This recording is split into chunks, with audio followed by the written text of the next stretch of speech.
ഈ ടിപ്പുല്ലട കൂടെ നീ മുന്നിൽ നടന്നടാ. നടക്കാട് പുറകിലുണ്ടല്ലേ? അവന്റെ പുറകിലൊരു 10 ആളുണ്ടെന്ന് കൂട്ടിക്കോ. നടക്കാങ്ങോട്ട്. തല്ലാണെ തല്ലി അല്ല പിന്നെ.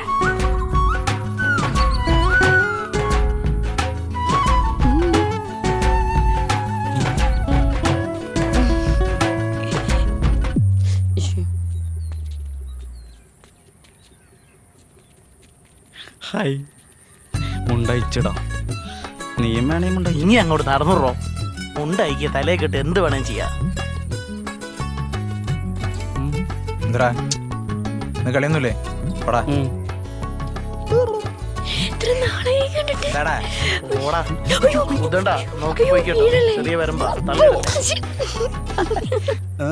പ്രിയമുള്ളവരെ, സന്തോഷ് ട്രോഫി ടീമിൽ ഇടം നേടിയ നമ്മുടെ നാടിന്റെ കണ്ണിലുണ്ണി കിച്ചു എന്ന കൃഷ്ണകുമാറിന് ജന്മനാട് സ്നേഹാദരമൊരുക്കുകയാണ്. അതിലേക്ക് ഏവരെയും ഞങ്ങൾ സാർഷം സ്വാഗതം ചെയ്യുന്നു, ക്ഷണിക്കുന്നു.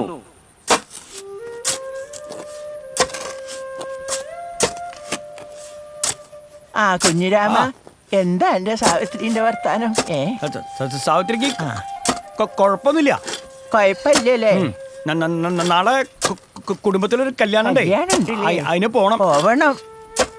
ആ പിന്നെ കല്യാണത്തിയേ മോനെ സന്തോഷ് ട്രോഫിയിൽ കിട്ടിയിട്ടുണ്ട്. അതിനെന്താ, നല്ല കാര്യല്ലേ? ഇത് എല്ലാവർക്കും കിട്ടണ ഭാഗ്യല്ലേ? ഫുട്ബോൾ കളിക്കാൻ പോണം. പറഞ്ഞേക്കണം, ഓനെ ഉഷാറാക്കണം.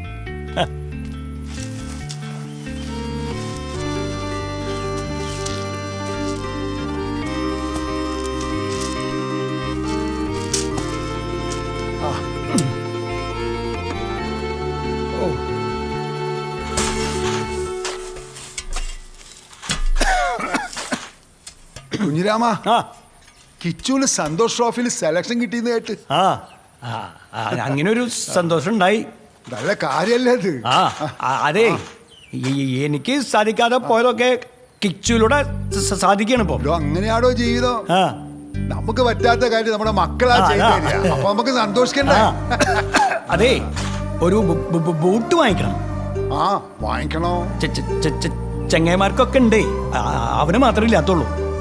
അത് വാങ്ങിച്ചു കൊടുക്കണോ? നമുക്ക് എന്തെന്ന് വെച്ചാ ചെയ്യാന്ന്. ഒന്ന് നമ്മുടെ നാടിന്റെ മുത്താണ്, സന്തോഷാണ് അല്ലേ? നിങ്ങളെല്ലാ സഹായത്തിനും നമ്മളുണ്ട് കൂടെ. നീ കുറച്ച് ഗ്രൗട്ടും കേട്. കൊണ്ടുവരാം. നാടിന്റെ പൊന്നോമന പുത്രൻ കൃഷ്ണകുമാറിന് ഇജനല്ലോടത്തൊന്നും പറയല്ലേ? ആരാ ഗുരു? ഗുരു ഞാൻ എത്ര കാലം എന്റെ കൂടെ എന്റെ ശിഷ്യനാണ്. ഞാനാണ് എന്റെ ഗുരു. ഇവിടുന്ന് തരാന്ന് പറഞ്ഞല്ലോ.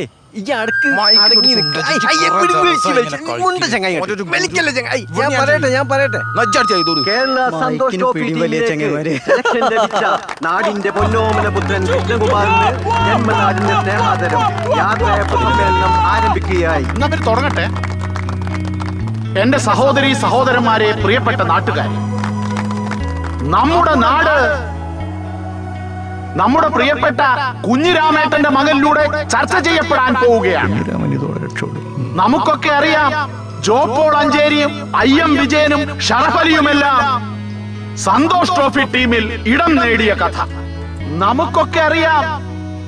ഒരു കളിക്കാരനെ സംബന്ധിച്ചിടത്തോളം അദ്ദേഹത്തിന്റെ ഏറ്റവും വലിയ മോഹം സന്തോഷ് ട്രോഫി ടീമിൽ ഇടം നേടുക. അതിനൊന്നും നിരാശരായി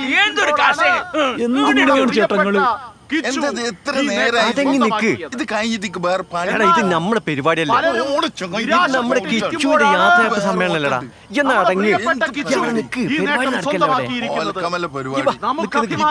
റെഡിയാക്കാം. കമ്മിറ്റിക്കാരോട് പറഞ്ഞാൽ 100 രൂപ അധികം കൃഷ്ണകുമാറല്ല, നമ്മുടെ ഓമന കിച്ചു. ഇത് നമ്മൾക്ക് പ്രിയപ്പെട്ടവരെ, വളരെ ചെറുപ്പത്തിൽ തന്നെ ഞാൻ കിച്ചുവിനെ ശ്രദ്ധിക്കുമായിരുന്നു. എനിക്ക് അന്നേ തോന്നിയിരുന്നു അവൻ വലിയൊരു താരമാവുമെന്ന്. നിങ്ങൾക്കെല്ലാം അറിയാം, നമ്മുടെ നാട്ടിലെ ഏറ്റവും മികച്ച ഫുട്ബോളർ ആയിരുന്നു അവന്റെ അച്ഛൻ കുഞ്ഞിരാമേട്ടൻ. അദ്ദേഹത്തിന് സാധിക്കാതെ പോയത് അദ്ദേഹത്തിന്റെ മകനിലൂടെ ഇപ്പോൾ സാധിച്ചിരിക്കുകയാണ്.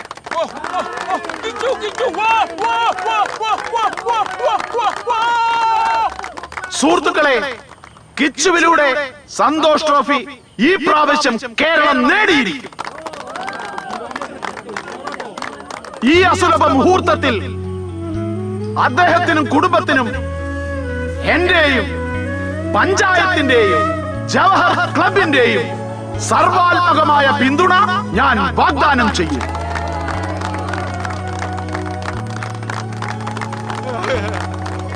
ഹാരാർപ്പണം. അടുത്തതായി ഹാരാർപ്പണം.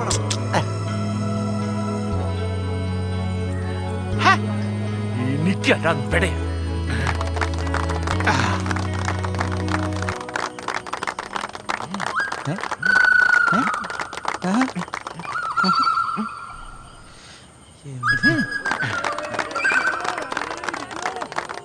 വളരെ ഭയഭക്തി ബഹുമാനമുള്ള കുട്ടിയാണ് കിച്ചു. ഈ വിനയം അവനെ ഉന്നതങ്ങളിൽ എത്തിക്കുമെന്നുള്ള കാര്യത്തിൽ യാതൊരു സംശയവുമില്ല. ഒരിക്കൽ കൂടി ഈ പഞ്ചായത്തിന്റെയും ജവഹർ ക്ലബിന്റെയും നിങ്ങൾ ഓരോരുത്തരുടെയും പിന്തുണ നിങ്ങളുടെ പേരിൽ ഞാൻ വാഗ്ദാനം ചെയ്യുകയാണ്.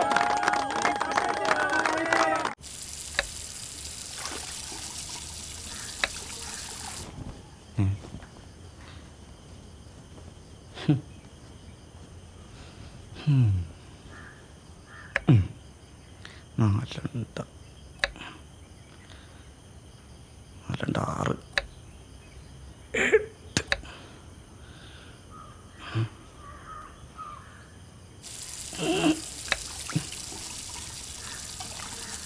എടാ കിച്ചുട്ടാ, ഓ ഈ വേണ്ടാത്ത പണിയെടുക്കാൻ നിൽക്കണ്ടേട്ടാ.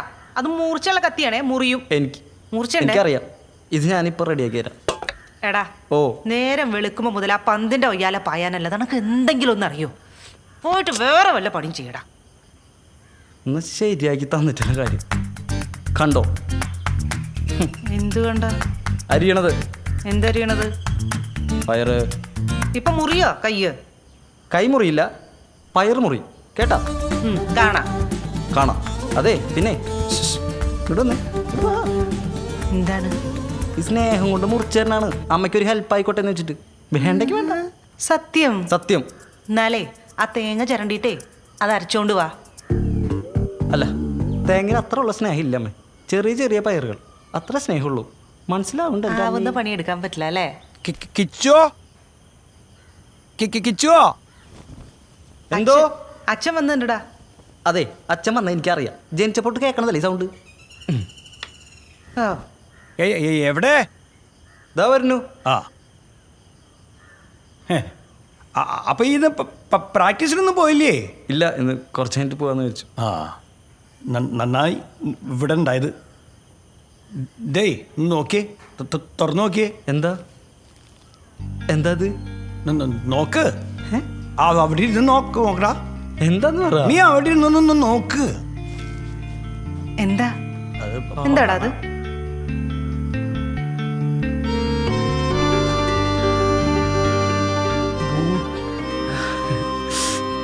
ബൂട്ടമ്മ. ആഹാ, കോളടിച്ചല്ലോ. ഇട്ടുവെക്കടാ.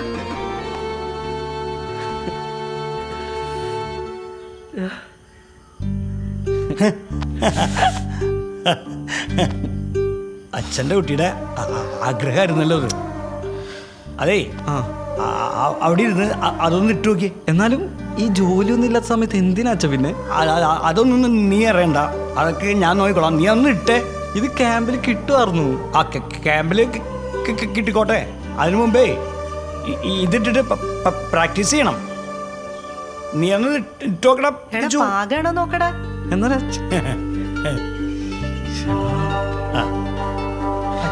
ഞാൻ ഇട്ടു. ഞാൻ കിട്ടാച്ച. ഇത് നിനക്ക് പാകാണല്ലോടാ. കറക്റ്റ് അമ്മ. ഇതൊക്കെ ക്യാമ്പിൽ കിട്ടുമായിരുന്നു അച്ഛാ. ക്യാമ്പിലൊക്കെ കിട്ടട്ടെ. അതിനു മുമ്പേ നീ എന്നിട്ട് പ്രാക്ടീസ് ചെയ്യണം. ആ എങ്ങനെയുണ്ട്? സൂപ്പറായിട്ടുണ്ട്. അടിപൊളി. നന്നായിണ്ടല്ലടാ. ശരിക്കും നന്നായിട്ടുണ്ട്. ഇഷ്ടായില്ലേ? സന്തോഷായി.